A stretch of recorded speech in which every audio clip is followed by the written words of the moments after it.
It is National Mental Health Awareness Month, and it has never been more widely recognized by people than in this time of extreme stress and isolation during the pandemic.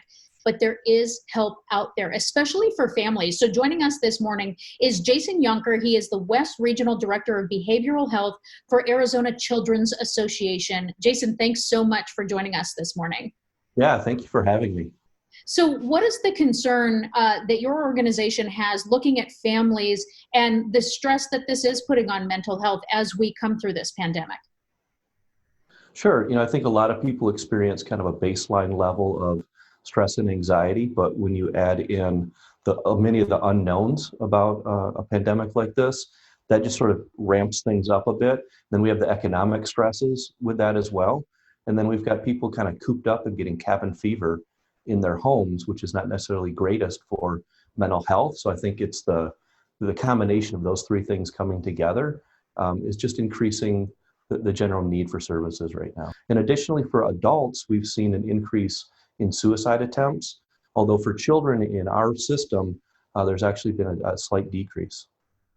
Which is interesting. Do you any thoughts on why that is? Is it just because they're being watched more at home?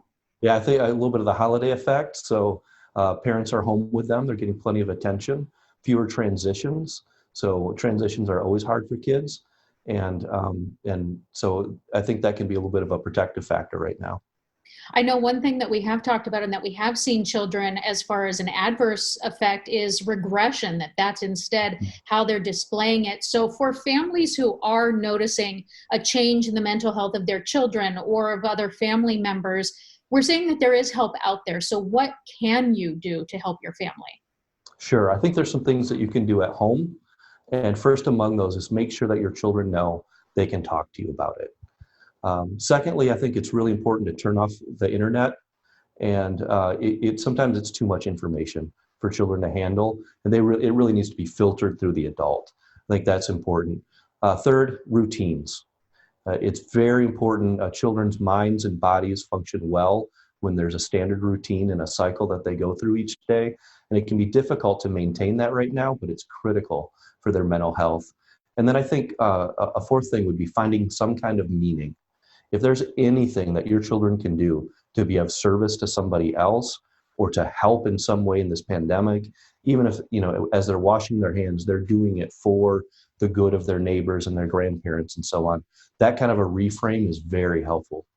Not to mention, there are so many ways to reach out and do that. Food banks alone are so desperate for people to volunteer their time simply loading boxes into people's cars. So there's a lot of opportunities for that.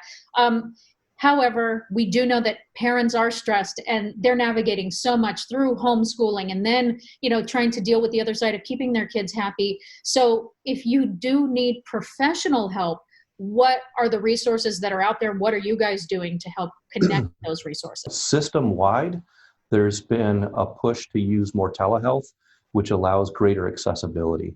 So we're able to see more clients during the day and see them in a setting where they're actually experiencing the stress and anxiety. So our bread and butter is helping the access population. And so it's a simple phone call, and we get people into an appointment within 7 days after that phone call. Any idea about the range of costs that we are talking about? Folks that are involved in the access system, these services are free for them. And then in terms of the sliding scale, I think it can go up, if you're very high income, it can go up towards $90 an hour and come down as low as $5 an hour for service. So if people want to reach out, they need to talk to someone with your organization for help and need more resources, best place to go. You can go straight to our website. It has the phone number. We have folks that pick up the phone every time it's called in English or in Spanish, and they can look at your eligibility and talk to you about setting up an appointment. Jason Yonker from the Arizona Children's Association. This was such vital information for families. We thank you so much for your time and for sharing it. Thank you so much. I appreciate it.